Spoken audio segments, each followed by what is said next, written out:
La Pologne, qui aura bientôt la première armée européenne. Alors comment Varsovie a fait pour financer son effort de réarmement XXL? Réponse avec vous, Anne de Guigné. Bonjour Anne, Bonjour David. éditorialiste au Figaro. Varsovie a compris un peu avant ses partenaires européens l'urgence qu'il y avait à muscler sa défense et son armée. Oui, bon ça, sans être des pros de la géographie, on voit bien que Varsovie est peut-être plus touchée que nous directement par ce qui se passe en Ukraine depuis 2014. Enfin, vous savez, il y a eu cette grande agression en 2022, mais déjà depuis quelques années auparavant, la Russie elle multipliait les attaques contre l'Ukraine. Et donc, dès ce moment-là, Varsovie commence à réfléchir à un réarmement, parce que concrètement, euh, l'armée les chefs d'état-major polonais, leur cauchemar, c'est d'avoir un déferlement d'armées russes sur le sol polonais. C'est le pire des scénarios, hein. Et ce n'est pas du tout leur anticipation, mais ils se disent, il faut être prêt pour ce scénario. Et c'est pour ça qu'ils sont réarmés massivement, surtout depuis évidemment 2022. Mais déjà, donc avant, ils ont commencé à monter en puissance. Donc avec surtout de l'armée de terre, des blindés. Donc, dans l'hypothèse de ce déferlement sur le sol, et puis aussi de l'aérien en soutien. Donc on va voir, c'est exactement ça, les armes qu'ils ont achetées, ça correspond à ça. Et ils ont mis les moyens. Aujourd'hui, la Pologne, enfin depuis l'année dernière, depuis 2024, est le pays qui investit le plus en défense. Cette année, en 2025, ils prévoient d'investir 4,7% de leur PIB sur la défense. Vous savez, l'OTAN demande 2%, et en France, on est très fiers d'être à peu près à 2%. On est un très bon élève. Beaucoup de pays, notamment par exemple l'Espagne, sont à 1%. Donc les Polonais vont être quasiment à 5% du PIB sur la défense. Donc c'est évidemment un effort colossal. Et ce qui peut nous rendre un peu jaloux, c'est qu'ils y arrivent. Ils ont un déficit budgétaire important, mais comme leur dette est très basse, en fait, il n'y a pas tellement de tension sur l'économie. Ça passe.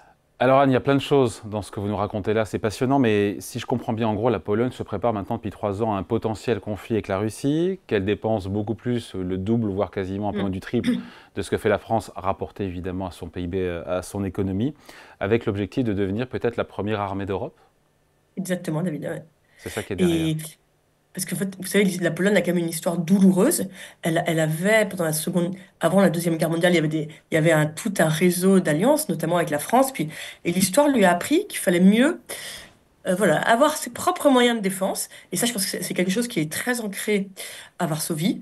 D'où cet effort, et qui est monté rapidement, parce que la Pologne, elle est rentrée dans l'OTAN tout à la fin des années 1904, des années juste avant, tout à la fin des années 90, et elle va, et donc à partir de ce moment-là, il y a une forme de détente, et en 2008, vous êtes au point bas et la Pologne, à ce moment-là, elle est à 1,5% d'effort sur la défense de son PIB. Donc il y a eu un moment de détente, mais donc très vite, elle a réaccéléré depuis 2014, euh, depuis les premières tentatives de la Russie d'entrer en Ukraine. Et ce qui est intéressant, David, c'est qu'on voit que les choses sont alignées. Donc vous avez cette géopolitique complexe. Bon, ben voilà, la Pologne est près de la Russie, là, jusqu'à là, on est tous d'accord.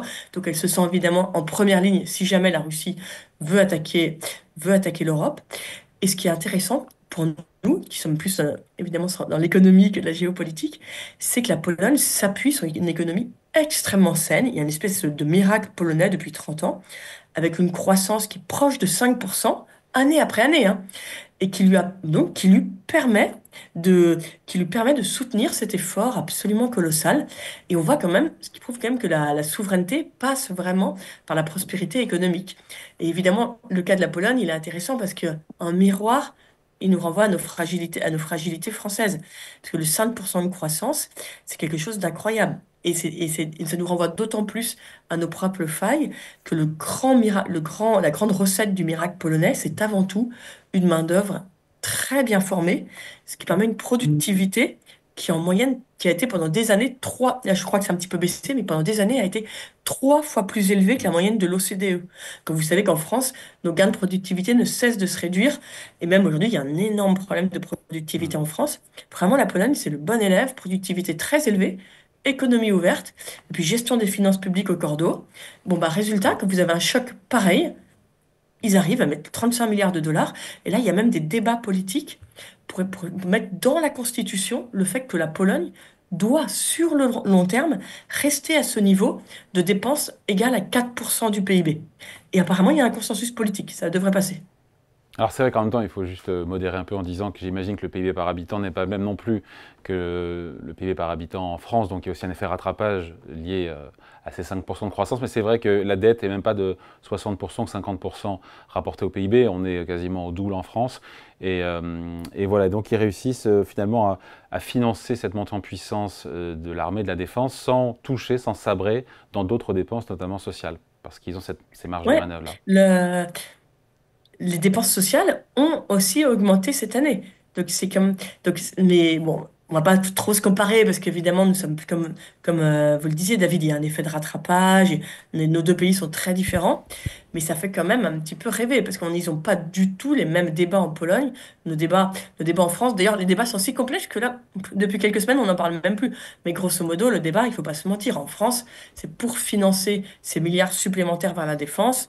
Bah, c'est soit vous sabrez dans l'État-providence qui est aujourd'hui un tiers du PIB, qui est absolument gigantesque, soit vous augmentez encore les impôts. Il n'y a pas de voie magique. Et c'est vrai qu'on voit ce pays-là qui peut se permettre et de, de, de mettre des dizaines de milliards sur la défense, et tout en renforçant encore sa sphère sociale. Mais là, nous n'avons pas du tout le même niveau de protection sociale, hein. C'est peut-être là la plus grande différence entre les deux pays.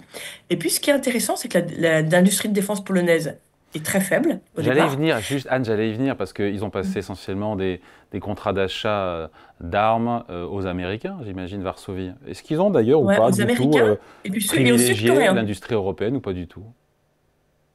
Et aux Américains et Sud-Coréens. Et pour l'instant, très peu l'industrie européenne et l'industrie française, pas du tout, hein. Pour l'instant, ça va peut-être maintenant qu'on est, il y a ces grandes réflexions européennes sur notre défense commune. Soyons optimistes, ils vont peut-être changer. Et puis, ce qui est intéressant, c'est qu'ils ont négocié avec certains de leurs grands fournisseurs le fait de pouvoir produire localement, j'allais dire sous marque blanche, enfin évidemment c'est un peu plus compliqué, mais de localiser en Pologne la fabrication, notamment des chars coréens, ce qui permet pour que l'économie puisse en bénéficier, pour relancer l'industrie polonaise. Donc là, c'est quand même c'est Ktos qui a négocié ça. Donc c'est assez intéressant. Donc ils achètent énormément et puis pas à pas, ils demandent à leurs grands fournisseurs de venir soit eux-mêmes assembler en Pologne, soit de laisser des industries polonaises produire. C'est dans le cas des chars. Les Polonais doivent produire 800 chars sud-coréens, donc en Pologne, évidemment supervisés par le fournisseur coréen. Allez, merci beaucoup. Explication, décryptage signé Anne de Guigné, éditorialiste au Figaro. Merci Anne, bonne journée. Merci David. Salut.